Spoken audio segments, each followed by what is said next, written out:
and welcome to my kitchen. Today in episode we are making Easter bread. Look at this beauty. Look how beautiful, delicious, smells so good. And I would like to show you and teach how to make this Easter bread called Paska or Kulich.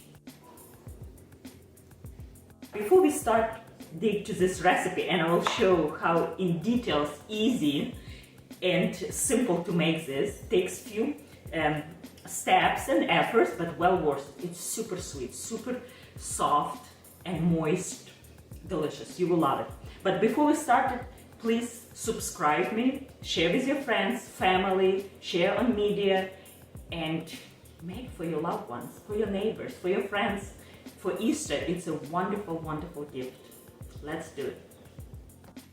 First of all, we need to start with making sponge.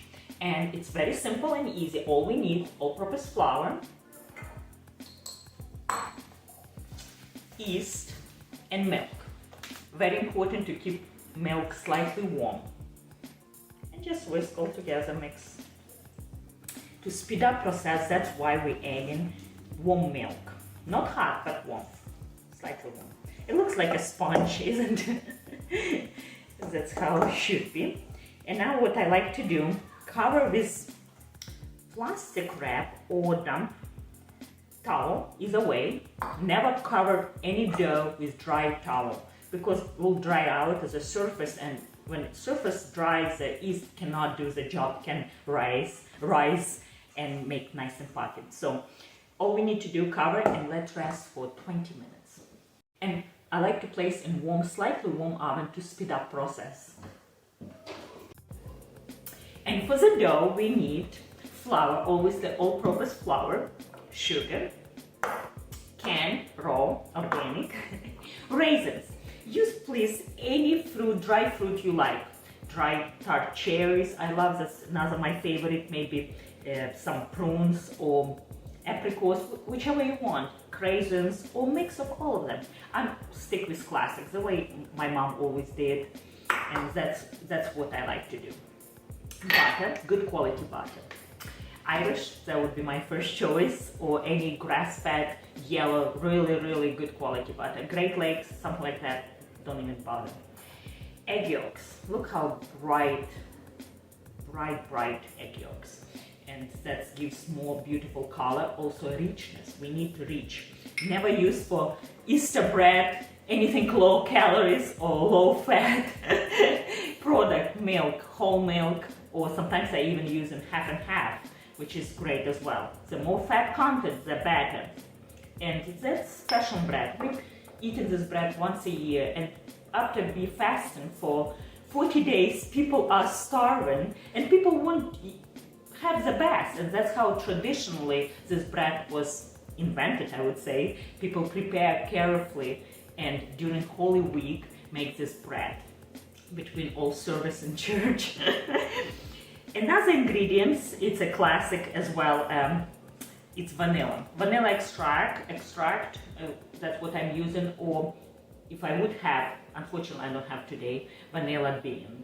That would be my first choice, but extract will do, but real one, not imitated flavor. That's what I would use. And salt, necessary, absolutely necessary, even for sweet breads. Some egg whites as well. For the spices, totally option. Each ingredient speak for themselves, and it's very delicious as it is. But I like to use some spices. I make this recipe for, let's say, for at least 10 years. At least every year, and when oven warm and it smells this aroma of Easter bread, I already excited about Easter service and about celebration.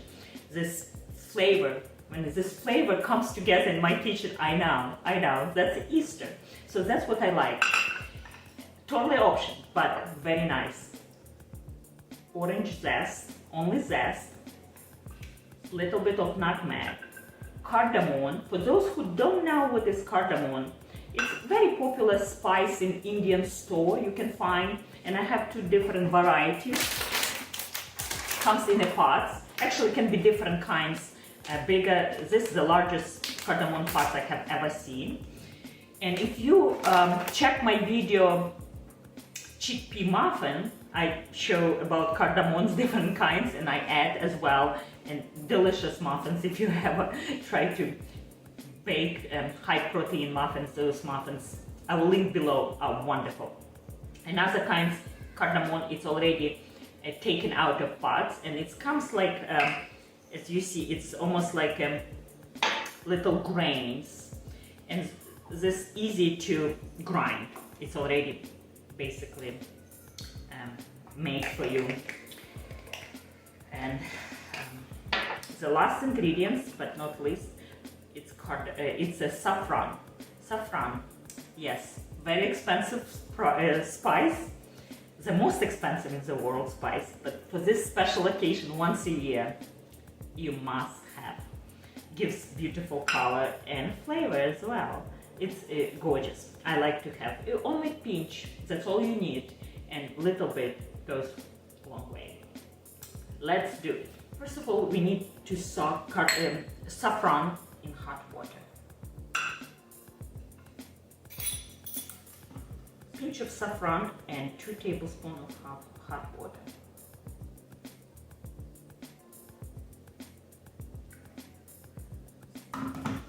And set aside.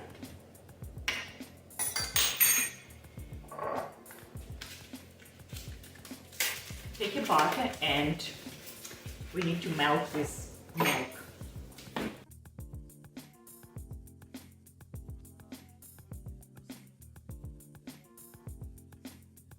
While our butter and milk melting together and getting warm, nice, we need to whip our egg yolks and sugar.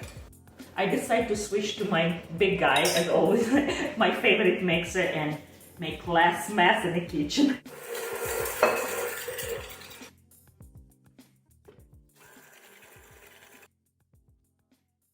So now cool down a little bit so we can incorporate to our egg yolks without making scrambled eggs, right? That's perfect. While it's cooling down, we're working on our spices. So we need about, where's that cardamom? We need about like half teaspoon, not a lot. And now a little bit of nutmeg. And remember, nutmeg always buy whole, never powder.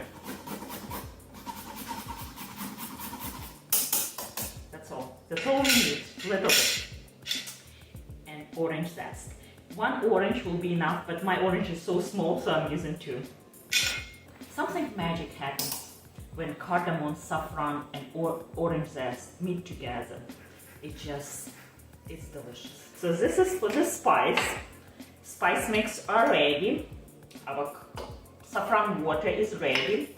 Milk is cooling down. Look at how beautiful, rich, golden color.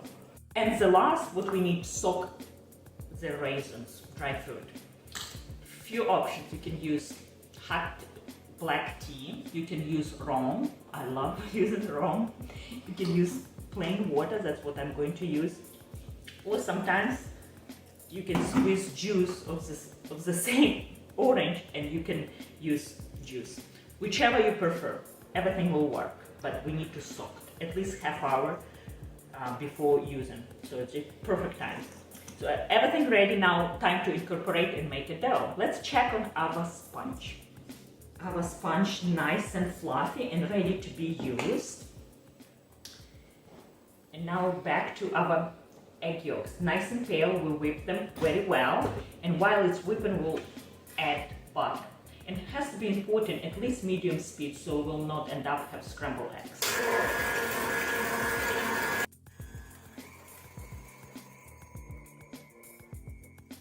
Vanilla.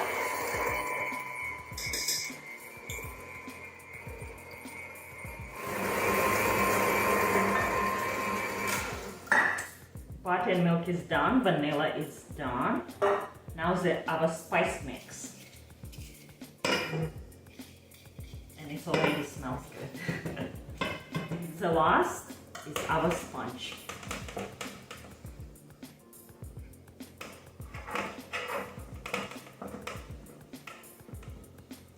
And the last, saffron water.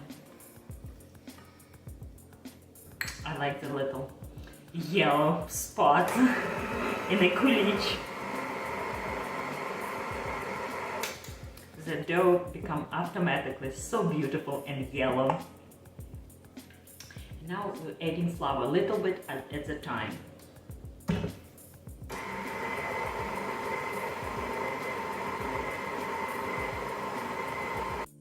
Now it's time to switch attachment, hook attachment, just like we make in bread. It's getting very thick. And we need to mix at least 2 minutes. In old days, my mom did by hand, 40 minutes, I remember. That was a big thing. No wonder why they make this once a year. It was a difficult procedure back then, but with all equipments and electric mixer, it doesn't take much effort. So the dough is nice and soft, and to now when it stopped to mixing, you can see it start dough pull itself from the wall of the mixer bowl. That's the time to stop. It's mixed good enough. Now again, cover with damp towel or plastic wrap, whichever you prefer, and stick in a warm oven to speed up process of rising dough. It takes probably about 1.5 hours. So while our dough is still rising, nice and warm and getting ready, I will show you what kind of pans you can use. And I will link below, of course, a link where you can buy this. It's large one, medium, and small. You can even get smaller, but I have 3 different kinds. It usually suits me, but you can get even tiny, like muffin size, or even bigger. Those molds are perfect because, first of all, they keep your Kulich Easter bread much longer fresh, so you don't even have to peel. That's the way you can store. This bread, due to the fat content, stay fresh pretty long. So that's good. That's what you can use. If you don't have that, you don't want to buy, you don't have time, or whichever, use old-fashioned way, cans, like regular can from tomatoes or any other product. And sometimes I just cut, and you have to purchase paper, like for baking, and that can work as well. Let me show you. Something like this can work instead of this large one, and work perfectly. I have baked this shape for years. It's perfect. Make beautiful big one Kulich. Or you can make several small ones. Since we soaked our raisins, now they're nice and wet and plump. But this liquid can mess up the dough. We don't want, and sometimes when they are very heavy and wet, they can sink to the dough in the bottom, and instead of be incorporate. So what I like to do, just to place on the paper towel to make them nice and dry.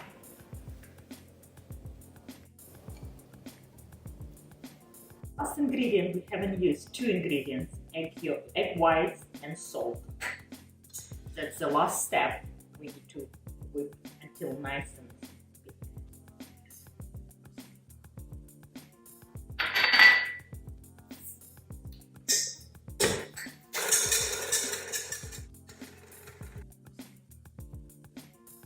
so this is ready, our raisins is ready, and let's check on our dough. What I like to do gently, have to be gently.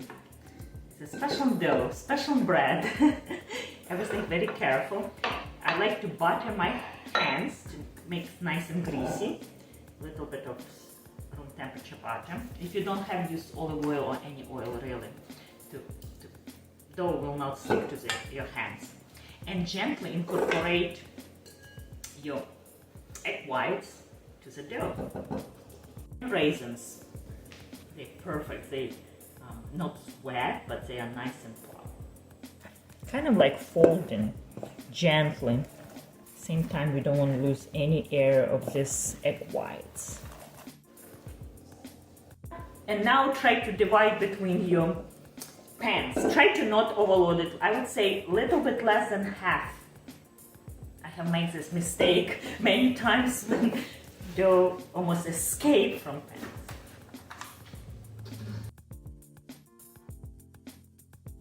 now the last step, we need to rest again for 30 minutes at least, and 20-30 minutes should be enough. I like to place in slightly warm oven to speed up process. Again, with little damp towel or plastic wrap, whichever you prefer. Look at this, how nice and full and rising. Bread ready for the oven for the last step, which is means we need egg wash. A tablespoon of milk and 1 egg yolk. You just whisk.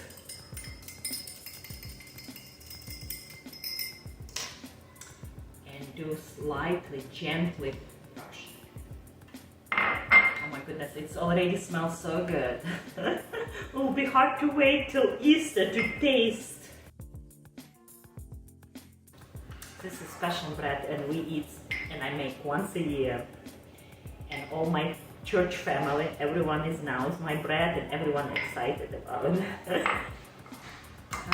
Preheated oven to 350 degrees for about half hour. For the bigger one takes 40 minutes, but you have to try because it depends on the shape and size. Times is different.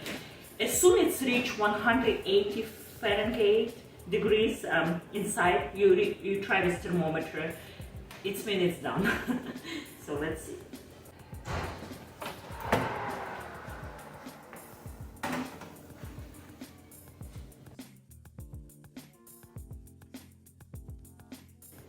Let's check our Kulich. It smells amazing, and I'm pretty sure they are ready. It's been 35 minutes.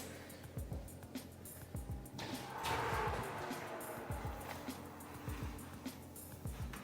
my goodness, look at this.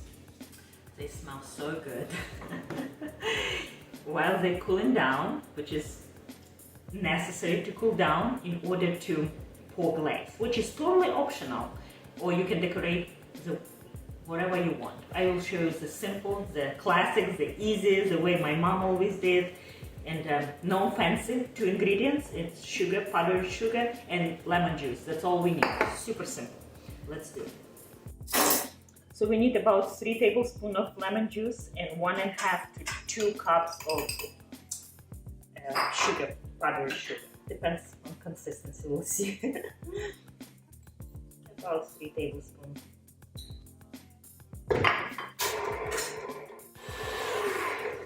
That's it. Creamy looking. It'll be easy to pour.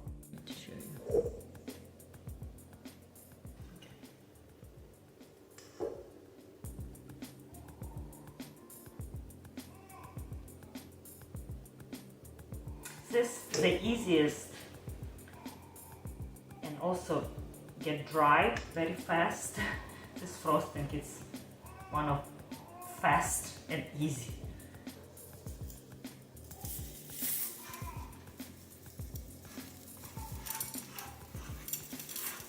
And here's the first Kulich.